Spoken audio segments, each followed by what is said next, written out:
Rebonsoir. Rebonsoir. Alors, dans le reportage sur l'Égypte dont j'ai parlé dans le constat précédent, Où est le cochon, j'ai vu aussi toute la mode vestimentaire New Age qui s'instaure dans le monde arabe, tu vois. Ah oui, oui. Oui, avec le foulard moulin. Oui, avec toute une attitude, tu sais, elle pourrait faire des défilés de mode sur les scènes occidentales, il n'y a pas de problème, elles sont dans le coup. Hein. Oui, oui, oh, mais ça envahit le monde, hein, cette espèce de caricature. Là. Alors après, il y a le foulard qui vient se répondre, il faut le mettre à la mode, il faut l'arranger d'une manière pour rester dans les clous. Ce qu'il faut surtout, c'est pas mettre le foulard pour la signification qu'il a, mais c'est pour le mettre de manière à mettre en valeur, en quelque sorte, la silhouette féminine. C'est un atout, en fait. Eh ben oui, écoute. C'est devenu un atout, une parure. Ben écoute, à y être, hein, c'est qu'est-ce que tu veux faire. Alors qu'à la base, c'est pas ça. Non, non. Parce qu'en fait, c'est pour cacher sa parure, la femme doit cacher sa parure qui est sa chevelure, c'est pas pour en rajouter une autre. Bon, ben, disons que là, en l'occurrence, tu vois un peu, on voit bien que tout cet effet de mouvement kitsch a envahi la planète. Tout part de l'Occident, on pourrait dire, et tout va s'instaurer dans tous les coins du monde. Et puis les personnages qui se prétendent souvent les ennemis de la civilisation occidentale les imitent sur toute la ligne en principe. Hein. C'est vraiment le foulard à la mode Dubaï, tu vois. Ouais, puis ça va avec la mode occidentale. Et en fait, ce qui émane, c'est vraiment le luxe, tu vois, c'est vraiment l'ostentation du luxe. Bon oui, c'est comme tout. Tu vois des défilés de mode ici, Paris, Londres, etc. C'est toujours un effet d'étalage. Ça va toujours dans la direction de l'animalité humaine. Et voilà, on cherche à faire sortir tel aspect, mais c'est toujours le même en fait. Ce qui est démonstratif là-dedans, c'est que ça envahit la planète, disons, ce processus. On va trouver des Chinoises ou des Japonaises avec leurs habits traditionnels qu'elles vont arranger juste de manière à se mettre en fait à la mode occidentale. La seule différence qu'il y a, c'est un aspect très minime. C'est juste la première pelure, en somme. Elle n'a pas la même couleur, mais par contre, on fait ressortir chez la femme toujours les mêmes aspects. À la japonaise, à la chinoise, à l'arabe, à la française. De toute manière, c'est comme ça. Ouais. Voilà, donc le truc, il est gagné à la cause du New Age, et puis l'affaire est close.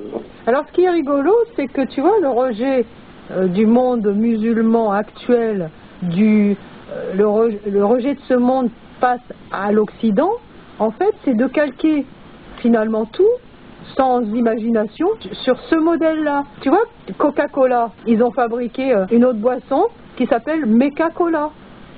Tu vois, Meca-Cola, c'est grotesque.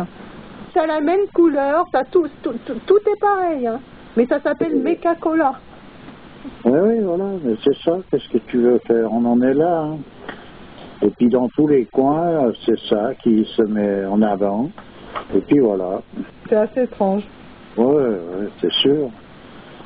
Ah, bon, on en est réduit à ça à présent. Alors si tu es habillé comme ça, tu es tranquille, hein. Tu es tranquille, tu passes comme étant une musulmane, etc., tu vois.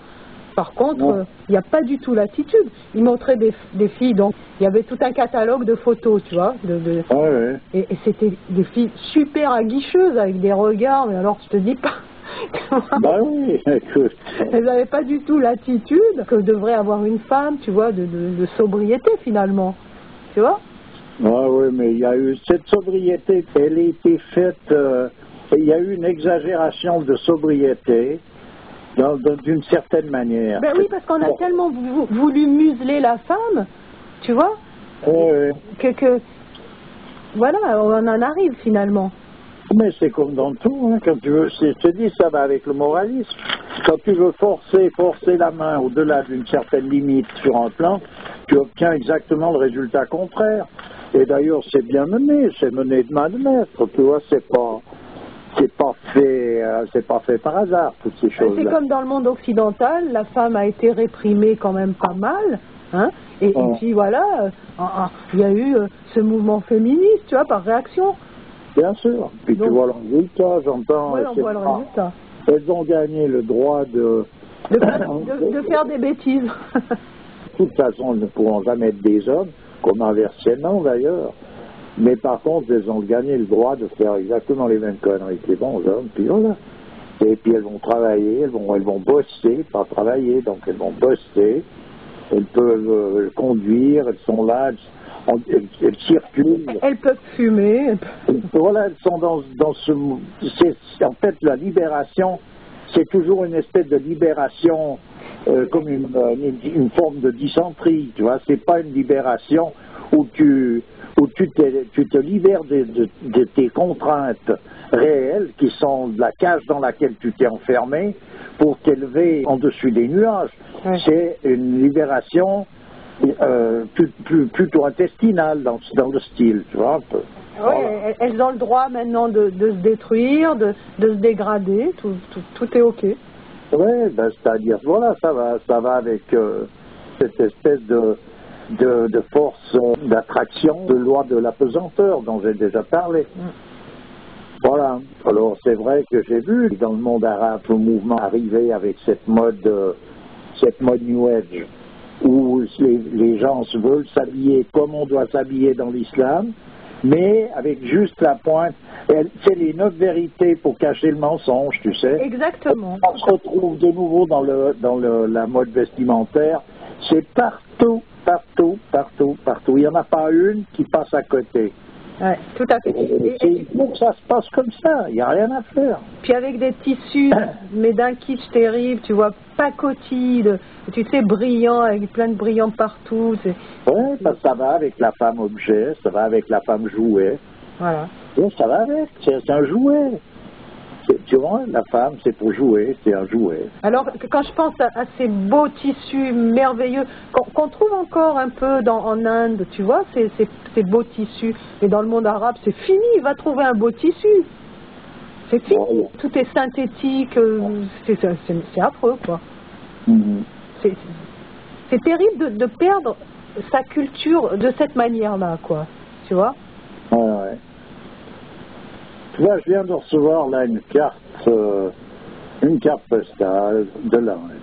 De l'Inde? Oh. Ah oui, tes amis qui sont partis. Voilà. Et je vois ben, tu vois les mêmes trônes que tu rencontres parmi les politiques ici, mais il y en a qui ont un turban à la mode indienne, et pas l'autre. Mais c'est les mêmes trônes. C'est plus des têtes, tu vois, c'est plus des têtes avec où tu es un homme de telle dimension ou telle autre. C'est des trônes, c'est des caricatures.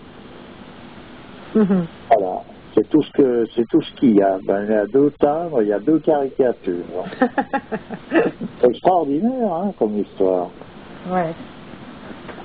C'est extraordinaire. Et puis tu vois vraiment de nouveau cette influence, je dirais occidentale, c'est encore pas le terme, je veux dire du monde moderne, c'est-à-dire du monde décadent à son échelle la plus basse. Oui. Voilà, c'est-à-dire en Inde, ils appellent ça la force de Tamas, c'est cette force terrestre qui t'attire vers le bas. Ouais. Tu le vois sur l'attitude, sur le regard, cette manière. Tout y est. C'est la fin d'une humanité, c'est le côté poignant qu'il peut y avoir à regarder tout ça, quoi. Pour moi, il y a à quelque part, je suis obligé de rigoler de la farce à un endroit. Et en même temps, c'est poignant parce que tu vois des personnages qui sont censés occuper un poste qui est important quand il s'agit de diriger une collectivité humaine vers sa finalité réelle. Il faut avoir une envergure particulière. Tu peux pas t'improviser. Là, tu vois simplement des gens qui auraient été aptes certainement peut-être à diriger une entreprise, oui, sur le plan économique, à construire une usine, à faire marcher l'histoire sur le plan commercial, etc. Mais ça, c'est pas l'apanage d'une élite, ça. Ça, c'était tout le temps réservé aux basses castes, en quelque sorte. Et actuellement, ces basses castes en question, elles sont à la tête de l'histoire. Ouais. Donc, c'est un renversement de polarité, et donc c'est bel et bien le signe précis de l'époque dans laquelle on évolue. Tu vois, c'est l'Inde qui est difficile à atteindre d'une certaine manière parce qu'ils sont, c'est des gens qui sont pas agressifs de par principe. C'est plutôt un peuple contemplatif. Mais c'est pas des gens, c'est pas facilement dans leur nature d'être agressifs. Tu vois? Ouais. Et là, tu vois ils en sont réduits à faire marcher une entreprise pour être dans les clous sur le plan mondial, au niveau économique Ils se sont laissés asservir, hein. Et démographique. Tu vois qu'ils sont dans la même histoire. On arrive bel et bien dans la mondialisation, dans le sens que dans le monde entier, tout en est réduit au même niveau. Et ils n'ont pas choisi le niveau le plus élevé, évidemment. Oui, bien sûr. Heureusement, c'est le niveau le plus bas. Ouais. Vu par un bout, c'est triste, mais d'un autre côté, bon, j'entends, c'est comique, c'est caricatural, donc ça devient comique. Tu veux faire quoi? On ne peut pas changer l'histoire. Ouais. C'est pas possible.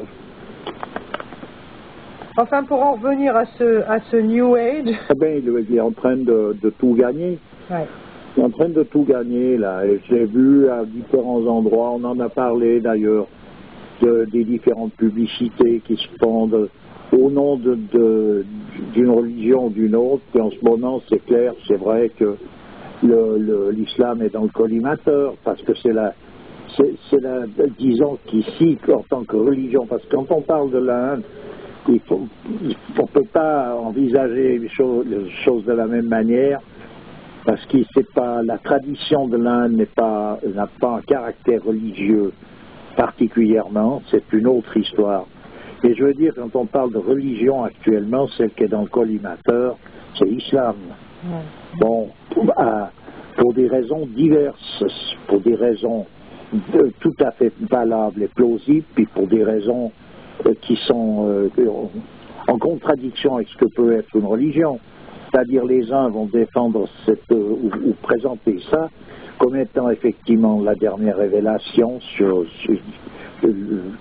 puisque Mohammed est le dernier des prophètes, et c'est une réalité, donc ça veut dire qu'après lui il n'y en aura pas d'autres. C'est significatif de la fin de quelque chose. Ouais. Il est le sceau des prophètes. Donc c'est la fin de quelque chose. Il y a eu un début et on est arrivé à cette fin. Donc il est inclus dans cette tradition, en somme, la synthèse de tout ce que peut représenter une tradition. Ouais. Voilà, donc c'est ça dans la réalité. Après, il y a les défenseurs de cet aspect, des aspects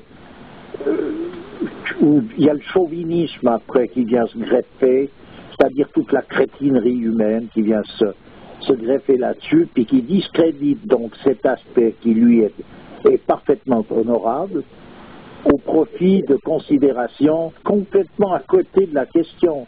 C'est-à-dire, c'est rentrer dans le jeu de l'ennemi, on peut dire. Oui, absolument. C'est vraiment rentrer dans le jeu de l'ennemi. Et quand je dis l'ennemi, je dis pas que l'ennemi c'est l'Occident, ou ça c'est le monde moderne, tout simplement, dans son sens le plus péjoratif. Ouais, ouais. Voilà. Et ça, tu le retrouves justement dans tous les faits et gestes des choses. On a parlé tout à l'heure de ces chiffonniers qui vivaient avec leur petit troupeau de cochons, là, dont il y avait parmi eux d'ailleurs des musulmans, qui sont des pauvres gens, qui ont la seule solution, ressource qu'ils aient, c'est d'aller puiser des nourritures qui sont infectes dans des décharges publiques, Donc les seuls personnages qui peuvent s'ingurgiter, ça c'était leurs cochons, puis eux après se nourrissent avec ces animaux. Donc c'est nécessité telle loi. Ils n'ont pas choisi de trouver ça mieux qu'autre chose, puis ils ne sont pas en train de suivre ça parce que c'est mieux, et au nom de je ne sais pas quelle religion. Ils font ça parce qu'ils sont dans l'obligation de le faire, parce qu'ils n'ont pas le choix, ils n'ont pas d'autre solution pour subvenir, simplement subsister. Bon. Là, le dernier truc qui leur restait donc pour subsister, on leur ratisse ça au nom d'une religion qui va faire, on va approprier l'histoire au nom de la religion. Bon, après on va s'habiller d'une manière ou toujours au nom de la religion et on fait de la caricature, etc. Et ça, en ce moment, c'est l'islam, effectivement, qui bat son plein, parce que comme c'est la dernière à détruire, les autres, il n'y en a plus, le christianisme, ça n'existe plus, ça. Donc, il n'y a pas besoin de le détruire, il est détruit, c'est fini, on n'en parle plus, il est enterré. Il reste encore un petit peu, je te dis, en Éthiopie, quelques personnages quand même orthodoxes. Les derniers des Mohicans, mais ça. Même là, c'est copte.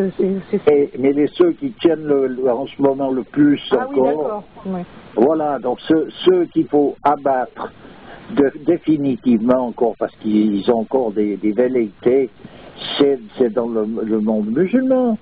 Donc il faut détruire les musulmans, et c'est les musulmans qui détruisent les musulmans. C'est-à-dire les faux qui détruisent les vrais. Oui, exact. Sûrement qui discréditent la tradition par un comportement qui est un comportement qui est totalement antitraditionnel. Leur façon de faire est antitraditionnelle. Et de mettre des fringues comme ils le font, moi j'ai rien contre une jolie fille qui s'habille, et puis bon, moi je suis toujours admiratif devant la féminité.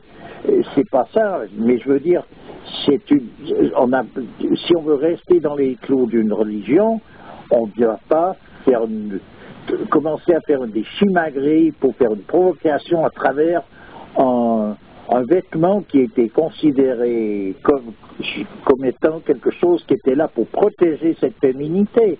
Donc on ne va pas faire joujou avec ça, sous prétexte qu'il faut se libérer. Donc on se libère de quoi? On se libère du sens profond de ces choses-là, mais on ne se libère pas de la superficialité.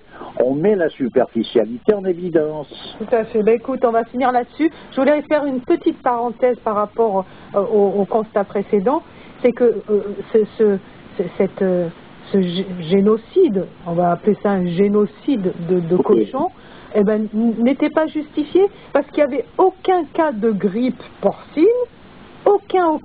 Même l'OMS avait dit, mais c'est une histoire de grippe H1N1, ça n'a rien à voir avec la grippe porcine. Et bien malgré tout, ils ont trouvé ça comme prétexte, en fait, pour arriver à leur fin, c'est tout. Voilà, c'est ce que je voulais dire. Tout ce qu'ils voulaient massacrer, c'est les cochons, puis surtout les bons hommes. Eh bien oui, ils voulaient massacrer cette classe, toujours les mêmes qui morflent. Bah, comme toujours, mais il y a un moment donné, tout le monde morfle, c'est simplement, ils sont en train de creuser leur trou avec cette manière d'agir, simplement, il y a un temps pour tout. Voilà. Ok, voilà. Écoute, je te remercie bien. Mais toujours avec plaisir. À bientôt. Au revoir. Au revoir.